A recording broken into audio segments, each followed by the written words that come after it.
Hi hello guys welcome back to Aadya colourful. ನಾನು Suma. Friends, ಇವತ್ತಿನ ವಿಡಿಯೋದಲ್ಲಿ ನಾನೊಂದು ಹಲ್ವಾ ರೆಸಿಪಿನ ಶೇರ್ ಮಾಡ್ತಾ ಇದ್ದೀನಿ. ಈ ಒಂದು ಹಲ್ವಾ ತಯಾರಿಸೋದಕ್ಕೆ ಹಾಲು ಕೋವಾ ಇಲ್ಲದೆ ರುಚಿಯಾದ ಒಂದು ಕ್ಯಾರೆಟ್ ಹಲ್ವಾನ ಹೊಸ ವಿಧಾನದಲ್ಲಿ ತಯಾರಿಸ್ಬೋದು. ಖಂಡಿತವಾಗ್ಲೂ ಒಂದ್ಸಲ ತಯಾರಿಸಿ ನೋಡಿ, ನಿಮಗೆ ಎಷ್ಟು ರುಚಿಯಾಗಿರುತ್ತೆ ಮತ್ತು ಎಷ್ಟು ಈಸಿಯಾಗಿ ಈ ಒಂದು ಹಲ್ವಾನ ತಯಾರಿಸ್ಬೋದು ಅನ್ನೋದು ಗೊತ್ತಾಗುತ್ತೆ. ಈ ಒಂದು ಕ್ಯಾರೆಟ್ ಹಲ್ವಾ ತಯಾರಿಸೋದಕ್ಕೆ ಕ್ಯಾರೆಟ್ ಅಂತೂ ತುರಿಯೋದೇ ಬೇಡ. ನೋಡಿ, ತುಂಬಾನೇ ಈಸಿಯಾಗಿ ಟೇಸ್ಟಿಯಾಗಿ ಮಾಡುವಂತಹ ಒಂದು ಸ್ವೀಟ್ ರೆಸಿಪಿ. ಸೊ ಫ್ರೆಂಡ್ಸ್, ನೀವು ಯಾರಾದರೂ ಫಸ್ಟ್ ಟೈಮ್ ನನ್ನ ಚಾನಲ್ಗೆ ವಿಸಿಟ್ ಮಾಡಿದರೆ ಪ್ಲೀಸ್ ನನ್ನ ಚಾನಲ್ನ ಸಬ್ಸ್ಕ್ರೈಬ್ ಮಾಡ್ಕೊಳ್ಳಿ, ಹಾಗೆ ಲೈಕ್ ಮಾಡಿ ಮತ್ತು ಹೆಚ್ಚೆಚ್ಚು ಶೇರ್ ಮಾಡಿ ಫ್ರೆಂಡ್ಸ್. ಓಕೆ, ಸೊ ಈಗ ನಾನಿಲ್ಲಿ ಒಂದು 2 ಕ್ಯಾರೆಟನ್ನು ತೊಗೊಂಡಿದ್ದೀನಿ. ಸೊ ನೀವು ಜಾಸ್ತಿ ಕ್ವಾಂಟಿಟಿಯಲ್ಲಿ ಮಾಡೋದಾದರೆ ನೀವು ಜಾಸ್ತಿ ಕ್ಯಾರೆಟ್ಗಳನ್ನು ತಗೋಬೇಕಾಗುತ್ತೆ. ನಾನಿಲ್ಲಿ 2 ಕ್ಯಾರೆಟ್ನ ಅದರ ಸಿಪ್ಪೆಯನ್ನೆಲ್ಲ ತೆಗೆದು ಕ್ಲೀನ್ ಮಾಡಿ ಅದನ್ನು ನಾನು ತೆಗೆದಿಟ್ಕೊಂಡಿದ್ದೀನಿ. ಸೊ ಈ ಒಂದು 2 ಕ್ಯಾರೆಟನ್ನು ಉಪಯೋಗಿಸಿ ಮಾಡುವಂಥ ಒಂದು ರುಚಿಯಾದ ಕ್ಯಾರೆಟ್ ಹಲ್ವಾ. ಈಗ ಇದನ್ನು ಸಣ್ಣದಾಗಿ ಫಸ್ಟು ಕಟ್ ಮಾಡ್ಕೊಳ್ಳೋಣ. ಒಂದು ಚಿಕ್ಕ ಚಿಕ್ಕ ಪೀಸಾಗಿ ನಾನು ಕ್ಯಾರೆಟನ್ನು ಕಟ್ ಮಾಡ್ಕೊಳ್ತಾ ಇದ್ದೀನಿ. ಸೊ ಈ ರೀತಿ ಕಟ್ ಮಾಡಿರೋಂತಹ ಕ್ಯಾರೆಟನ್ನು ಒಂದು ತಟ್ಟೆಗೆ ತೆಗೆದಿಟ್ಕೊಂಡಿದ್ದೀನಿ. ಫಸ್ಟಿಗೆ ನೋಡಿ, ಈ ರೀತಿಯಾಗಿ ನಾವು ಕಟ್ ಮಾಡಿ ಇಟ್ಕೊಂಡ್ರೆ ಸಾಕು. ಸೊ ಈಗ ಕಟ್ ಮಾಡಿರೋಂತಹ ಕ್ಯಾರೆಟನ್ನು ಒಂದು ಜಾರಿಗೆ ಹಾಕ್ಕೊಳ್ಳೋಣ. ಮಿಕ್ಸಿ ಜಾರಿಗೆ ಹಾಕ್ಕೊಂಡಿದ್ದೀನಿ. ಸೊ ನೋಡ್ಬೋದು ನೀವು. ಈಗ ಕ್ಯಾರೆಟನ್ನು ಮಿಕ್ಸಿ ಜಾರಿಗೆ ಹಾಕಿದ ನಂತರ ಸ್ವಲ್ಪ ನೀರು ಹಾಕ್ಕೊಳ್ತಾ ಇದ್ದೀನಿ. ಸ್ವಲ್ಪ ಅಂತ ಅಂದರೆ ಒಂದು 1/4 ಕಪ್ ಆಗುವಷ್ಟು. ನಾವು ಕಾಫಿ ಟೀ ಕುಡಿತೀವಲ್ಲ, ಆ ಲೋಟದಲ್ಲಿ 1/4 ಕಪ್ ಆಗುವಷ್ಟು ನೀರನ್ನು ಹಾಕ್ಕೊಂಡಿದ್ದೀನಿ. ನುಣ್ಣಗೆ ಅದನ್ನು ರುಬ್ಕೊಂಬರಬೇಕು. ನೋಡಿ, ನೀರು ಫಸ್ಟಿಗೆ ಕಮ್ಮಿ ನೀರನ್ನು ಉಪಯೋಗಿಸಿ ನುಣ್ಣಗೆ ರುಬ್ಬಿ ನಂತರ ನೀರನ್ನು ಹಾಕ್ಕೊಳ್ಳಿ. ಬೇಕು ಅಂತ ಅಂದರೆ ಈಗ ರುಬ್ಬಿರೋಂತಹ ಕ್ಯಾರೆಟನ್ನು ನಾವು ಸೋಸ್ಕೋಬೇಕು.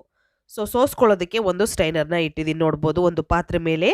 ಇವಾಗ ಇದನ್ನು ನಾವು ಸೋಸ್ಕೊಂಡು ಕ್ಯಾರೆಟ್ ಜ್ಯೂಸನ್ನು ನಾವು ಉಪಯೋಗಿಸ್ಬೇಕಾಗುತ್ತೆ.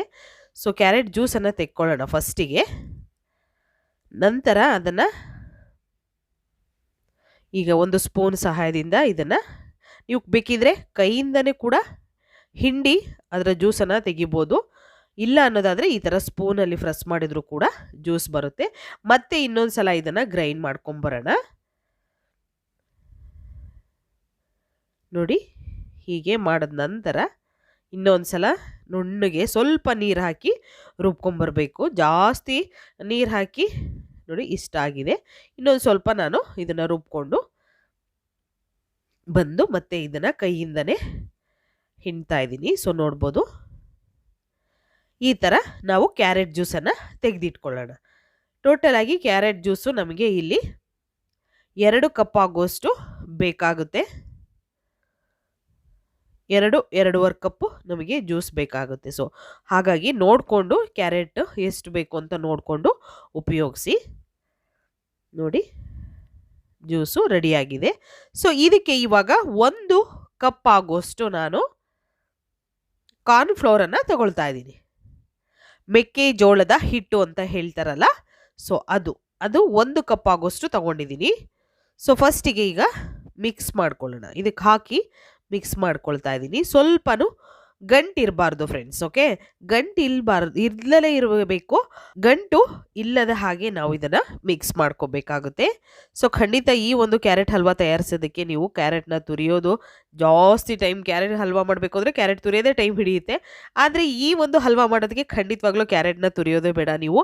ಮತ್ತು ಇದಕ್ಕೆ ಹಾಲು ಕೋವಾ ಇದ್ಯಾವುದನ್ನು ಕೂಡ ನಾನು ಬಳಸ್ತಾ ಇಲ್ಲ. ರುಚಿಯಾಗಿ ತುಂಬಾ ಈಸಿಯಾಗಿ ಒಂದು ಹೊಸ ಮೆಥಡಲ್ಲಿ, ಹೊಸ ವಿಧಾನದಲ್ಲಿ ನಾವು ಈ ಒಂದು ಕ್ಯಾರೆಟ್ ಹಲ್ವಾನ ತಯಾರಿಸ್ಬೋದು. ಸೊ ಈಗ ನೋಡಿ, ಕಾರ್ನ್ಫ್ಲೋರ್ ಹಾಕಿದ ನಂತರ ಚೆನ್ನಾಗಿ ಮಿಕ್ಸ್ ಮಾಡಿದ್ದೀನಿ. ಮಿಕ್ಸ್ ಆಗಿದೆ. ಇದಕ್ಕೆ ಒಂದೇ ಒಂದು ಪಿಂಚಷ್ಟು ನಾನು ಫುಡ್ ಕಲರ್ನ ಹಾಕ್ಕೊಳ್ತಾ ಇದ್ದೀನಿ. ಫುಡ್ ಕಲರ್ ನಿಮಗೆ ಬೇಕು ಅಂದರೆ ಉಪಯೋಗಿಸಿ ಫ್ರೆಂಡ್ಸ್, ಇಲ್ಲ ಅಂತಂದರೆ ಟೋಟಲ್ಲಾಗಿ ನೀವು ಸ್ಕಿಪ್ ಮಾಡ್ಬೋದು. ಹಾಕಲೇಬೇಕು ಅಂತ ಏನಿಲ್ಲ. ನಾನು ಒಂದು ಚಿಟಿಕೆಯಷ್ಟು ಹಾಕ್ಕೊಂಡಿದ್ದೀನಿ ಅಷ್ಟೇ. ಈಗ ಒಂದು ಪ್ಯಾನಿಗೆ 1 ಕಪ್ ಆಗುವಷ್ಟು ಸಕ್ಕರೆನ ಹಾಕ್ಕೊಂಡಿದ್ದೀನಿ. 1/2 ಕಪ್ಪು ನೀರನ್ನು ಹಾಕ್ಕೊಳ್ತಾ ಇದ್ದೀನಿ. 1 ಕಪ್ಪು ಸಕ್ಕರೆಗೆ ಅರ್ಧ ಕಪ್ಪು ನೀರನ್ನು ಹಾಕ್ಕೊಂಡಿದ್ದೀನಿ. ನಂತರ ಇದನ್ನು ನಾವು ಮಿಕ್ಸ್ ಮಾಡಿಕೊಂಡು ಸಕ್ಕರೆಯ ಪಾಕವಾಗಿ ಮಾಡ್ಕೋಬೇಕಾಗುತ್ತೆ. ನೋಡಿ, ಈ ರೀತಿ ಸಕ್ಕರೆ ಪಾಕ ಮಾಡ್ಕೋಬೇಕು. ಯಾವುದೇ ಹಬ್ಬ ಹರಿದಿನಗಳಲ್ಲಿ ನೀವು ಈ ಒಂದು ರೆಸಿಪಿನ ತಯಾರಿಸ್ಕೋಬೋದು, ಅಥವಾ ನಿಮಗೆ ಬೇಕು ಅಂದಾಗಲೆಲ್ಲ, ಸ್ವೀಟ್ ಬೇಕು ತಿನ್ನಬೇಕು ಅನ್ನಿಸ್ದಾಗಲೆಲ್ಲ ಈ ಹಲ್ವನ ತಯಾರಿಸ್ಬೋದು. ಸೊ ಈಗ ನೋಡಿ, ನಾನು ಒಂದು ಕ್ಯಾರೆಟ್ ಜ್ಯೂಸನ್ನು ರೆಡಿ ಮಾಡಿದ್ನಲ್ಲ, ಕ್ಯಾರೆಟ್ ಜ್ಯೂಸಿಗೆ ಈಗ ಕಾರ್ನ್ಫ್ಲೋರ್ ಹಾಕಿ ನಾವು ಮಿಕ್ಸ್ ಮಾಡಿದ್ವಲ್ಲ, ಆ ಒಂದು ಜ್ಯೂಸನ್ನು ನಾನು ಇದಕ್ಕೆ ಹಾಕ್ಕೊಳ್ತಾ ಇದ್ದೀನಿ. ನೋಡಿ, ಹಾಕಿ ಸ್ಟವ್ನ ಆದಷ್ಟು ಲೋ ಫ್ಲೇಮಲ್ಲಿ ಇಟ್ಕೊಳ್ಳಿ ಫ್ರೆಂಡ್ಸ್, ಹೈ ಫ್ಲೇಮ್ ಮಾಡಬೇಡಿ. ನಂತರ ಈಗ ಮಿಕ್ಸ್ ಮಾಡ್ತಾನೇ ಇರಬೇಕು. ಸೊ ಕೈ ಬಿಡದ ಹಾಗೆ ನೀವು ಇದನ್ನು ಮಿಕ್ಸ್ ಮಾಡ್ತಾ ಇರಿ. ಯಾಕೆ ಅಂದರೆ ಕಾರ್ನ್ಫ್ಲೋರ್ ಹಾಕಿರೋದ್ರಿಂದ ಬೇಗನೆ ತಳ ಇಟ್ಕೊಂಡ್ಬಿಡುತ್ತೆ. ಹಾಗಾಗಿ ಇಲ್ಲಿ ಒಂದು ಕೇಕ್ ಟಿನ್ ತಗೊಂಡಿದ್ದೀನಿ. ಸೊ ಕೇಕ್ ಟಿನ್ನಿಗೆ ನೀವು ಸ್ವಲ್ಪ ಆಯಿಲ್ನ ಗ್ರೀಸ್ ಮಾಡಿ ಅದ್ರ ಮೇಲೆ ಬಟರ್ ಪೇಪರ್ನ ಹಾಕ್ಕೊಂಡಿದ್ದೀನಿ. ನೋಡಿ, ಅದ್ರ ಮೇಲೆ ಬಟರ್ ಪೇಪರ್ ಹಾಕಿದ ಮೇಲೆ ಸ್ವಲ್ಪ ಆಯಿಲ್ನ ಗ್ರೀಸ್ ಮಾಡ್ತಾ ಇದ್ದೀನಿ ನಾನು. ಇವಾಗ ಇದಕ್ಕೆ ನಾವು ಡ್ರೈ ಫ್ರೂಟ್ಸನ್ನು ಹಾಕ್ಕೊಳ್ಳೋಣ. ಸೊ ಬೇಕು ಅಂದರೆ ನೀವು ಹಾಕ್ಕೊಳ್ಬೋದು ಫ್ರೆಂಡ್ಸ್ ಡ್ರೈ ಫ್ರೂಟ್ಸನ್ನು. ಸೊ ಡ್ರೈ ಫ್ರೂಟ್ಸ್ ಹಾಕಿದ್ರೆ ತುಂಬ ಚೆನ್ನಾಗಿರುತ್ತೆ, ನೋಡೋದಕ್ಕೂ ಕೂಡ ಅಟ್ರಾಕ್ಟಿವ್ ಕಾಣುತ್ತೆ, ಹಾಗೆ ತಿನ್ನೋದಕ್ಕೂ ಕೂಡ ಮಕ್ಕಳಿಗೂ ಕೂಡ ಇಷ್ಟ ಆಗುತ್ತೆ ಅಂತ ಹೇಳಿ ಡ್ರೈ ಫ್ರೂಟ್ಸ್ನ ಇಲ್ಲಿ ನಾನು ಪಿಸ್ತಾನ ಹಾಕ್ಕೊಳ್ತಾ ಇದ್ದೀನಿ ಫಸ್ಟಿಗೆ. ಬೇಕು ಅಂದರೆ ನೀವು ಬಾದಾಮ್ ಕೂಡ ಹಾಕ್ಕೋಬೋದು, ಅಥವಾ ಗೋಡಂಬಿ ಕೂಡ ಕಟ್ ಮಾಡಿ ಹಾಕ್ಕೊಳ್ಬೋದು. ಸೊ ನಾನು ಇಲ್ಲಿ ಪಿಸ್ತಾನ ಕಟ್ ಮಾಡಿ ಹಾಕ್ಕೊಂಡಿದ್ದೀನಿ. ಸೊ ಅದನ್ನು ಒಂದು ಸೈಡಿಗೆ ತೆಗೆದಿಟ್ಕೊಂಡ್ಬಿಡೋಣ. ನಂತರ ಇಲ್ಲಿ ನಾನು ಹಲ್ವನ ತಯಾರಿಸೋ ವಿಧಾನದಲ್ಲಿ ತೋರಿಸ್ತಾ ಇದ್ದೀನಿ. ನೋಡ್ಬೋದು, ಸ್ವಲ್ಪ ಗಟ್ಟಿ ಆಗ್ತಾ ಬರ್ತಾ ಇದೆ. ಹೀಗೆ ಮಿಕ್ಸ್ ಮಾಡ್ತಾನೆ ಇದ್ದರೆ ಖಂಡಿತವಾಗ್ಲೂ ನೀಟಾಗಿ ಗಟ್ಟಿ ಆಗ್ತಾ ಬರುತ್ತೆ. ಆದರೆ ನೀವು ಮಿಕ್ಸ್ ಮಾಡಲಿಲ್ಲ, ಹಾಗೆ ಕೈ ಬಿಟ್ಟಿದ್ದೀರಾ ಅಂದರೆ ಕೆಳಗಡೆ ತಳ ಹಿಡ್ಕೊಳ್ಳುತ್ತೆ. ಸೊ ಹಾಗಾಗಿ ಟೇಸ್ಟ್ ಅದು ಚೆನ್ನಾಗೂ ಬರೋದಿಲ್ಲ. ನೋಡಿ, ಈ ಥರ ಬಬಲ್ಸ್ ಬರ್ತಾ ಇರಬೇಕು. ಇಲ್ಲಿ ನಮಗೆ ಈ ಹಲ್ವಾ ಮಾಡೋದಕ್ಕೆ ಒಂದು ಟೋಟಲ್ ಆಗಿ 2 ಟೇಬಲ್ ಸ್ಪೂನ್ ಆಗುವಷ್ಟು ತುಪ್ಪ ಬೇಕಾಗುತ್ತೆ. ಓಕೆ, ನಾವು ಸ್ವಲ್ಪ ಸ್ವಲ್ಪನೇ ತುಪ್ಪನ ಹಾಕ್ಕೊಳ್ತಾ ಈಗ ಹೀಗೆ ಮಿಕ್ಸ್ ಮಾಡ್ಕೊಳ್ತಾ ಇರ್ತೀನಿ ನಾನು.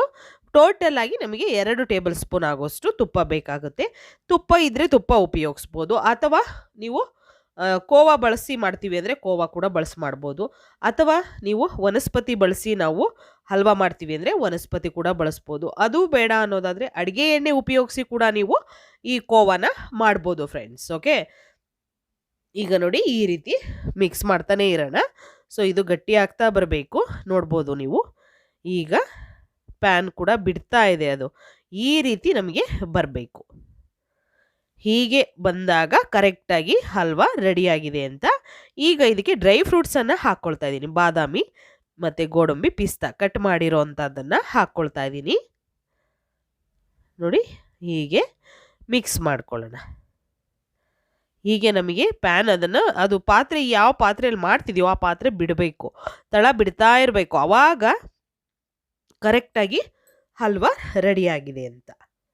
ನೋಡಿ, ಈಗ ರೆಡಿಯಾಗಿರುವಂಥ ಹಲ್ವಾನ ಈ ಒಂದು ಪಾತ್ರೆಗೆ ಹಾಕ್ಕೊಳ್ಳೋಣ. ಹೀಗೆ ಹಾಕಿ ಇದನ್ನು ಮೇಲ್ಗಡೆ ನಾವು ಸಮ ಮಾಡ್ಕೊಳ್ಳೋಣ.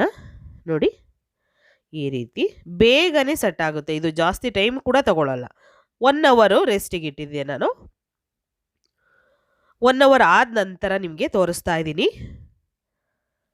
ನೋಡಿ, 1 ಅವರ್ ಆಗಿದೆ. ಸೊ ಈಗ ಅದನ್ನು ನಾವು ಕಟ್ ಮಾಡ್ಕೊಳ್ಳುವಂತಹ ವಿಧಾನ ತೋರಿಸ್ತೀನಿ. ಸೊ ಒಂದು ತಟ್ಟೆಯನ್ನು ಮುಚ್ಚಿ ಇದನ್ನು ತೆಗೆಯೋಣ. ತುಂಬಾ ಈಸಿಯಾಗಿ ಟೇಸ್ಟಿಯಾಗಿ ನೀವು ಈ ಒಂದು ಕ್ಯಾರೆಟ್ ಹಲ್ವಾನ ತಯಾರಿಸ್ಬೋದು. ಖಂಡಿತವಾಗ್ಲೂ ಮನೆಯಲ್ಲಿ ಯಾವಾಗಲಾದರೂ ನಿಮಗೆ ತಿನ್ನಬೇಕು ಅನ್ನಿಸ್ದಾಗ ಈ ಕ್ಯಾರೆಟ್ ಹಲ್ವಾನ ತಯಾರಿಸಿ ಫ್ರೆಂಡ್ಸ್. ಈಗ ಬಟರ್ ಪೇಪರ್ ಇರೋದನ್ನು ನಾನು ತೆಗಿತಾ ಇದ್ದೀನಿ. ನೋಡ್ಬೋದು ಎಷ್ಟು ಚೆನ್ನಾಗಿ ಬರ್ತಾ ಇದೆ ಅಂತ.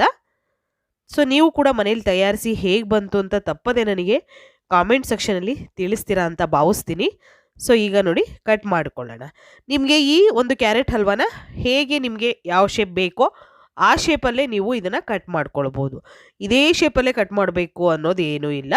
ನಿಮಗೆ ಇಷ್ಟ ಆಗುವಂತಹ ಶೇಪಲ್ಲಿ ಕಟ್ ಮಾಡಿ ಮಕ್ಕಳಿಗೆ ಕೊಡಿ. ಓಕೆ, ಸೊ ನೋಡಿ ನಾನು ಕಟ್ ಮಾಡಿ ಇವಾಗ ಒಂದು ಪೀಸನ್ನು ತೆಗೆದು ಕೂಡ ನಿಮಗೆ ತೋರಿಸ್ತೀನಿ. ಸೊ ಹಾಲು ಕೋವಾ ಇಲ್ಲದೆ ರುಚಿಯಾದ ಕ್ಯಾರೆಟ್ ಹಲ್ವಾ ಹೊಸ ವಿಧಾನದಲ್ಲಿ ತಯಾರಿಸಿ ನೋಡಿ ಫ್ರೆಂಡ್ಸ್. ಈ ಗಾಜರ್ ಹಲ್ವಾ ತುಂಬಾ ಟೇಸ್ಟಿಯಾಗಿರುತ್ತೆ, ಈಸಿಯಾಗಿರುತ್ತೆ. ಖಂಡಿತವಾಗ್ಲೂ ಎಲ್ಲರಿಗೂ ಕೂಡ ತುಂಬಾ ಇಷ್ಟ ಆಗುವಂತಹ ಒಂದು ರುಚಿಯಾದ ಒಂದು ರೆಸಿಪಿ ಅಂತ ಹೇಳ್ಬೋದು. ನಿಮಗೆ ಸ್ವೀಟ್ ತಿನ್ನಬೇಕು ಅನ್ನಿಸ್ದಾಗಲೆಲ್ಲ ಮಾಡಿ ಇದನ್ನು ನೀವು ಸ್ಟೋರ್ ಮಾಡಿ ಕೂಡ ಇಡ್ಬೋದು. ಇದನ್ನು ಸುಮಾರು 1 ರಿಂದ 2 ತಿಂಗಳವರೆಗೂ ಕೂಡ ಸ್ಟೋರ್ ಮಾಡಿ ಇಡುವಂತಹ ಒಂದು ಕ್ಯಾರೆಟ್ ಹಲ್ವಾ ಇದು. ಸೊ ಈ ಕ್ಯಾರೆಟ್ ಹಲ್ವಾನ ನೀವು ಕೂಡ ತಯಾರಿಸ್ತೀರಾ ಅಂತ ಭಾವಿಸ್ತೀನಿ. ತಯಾರಿಸಿ ಒಮ್ಮೆ ಕಾಮೆಂಟ್ ಸೆಕ್ಷನಲ್ಲಿ ತಿಳಿಸಿ. ಓಕೆ, ಇವತ್ತಿನ ವಿಡಿಯೋ ಇಷ್ಟ ಆಗಿದೆ, ಚಾನಲ್ನ ಸಬ್ಸ್ಕ್ರೈಬ್ ಮಾಡ್ಕೊಳ್ಳಿ. ಇವತ್ತಿನ ವಿಡಿಯೋನ ಇಲ್ಲಿಗೆ ಮುಗಿಸೋಣ. ಬಾಯ್, ಸಿ ಯು, ಟೇಕ್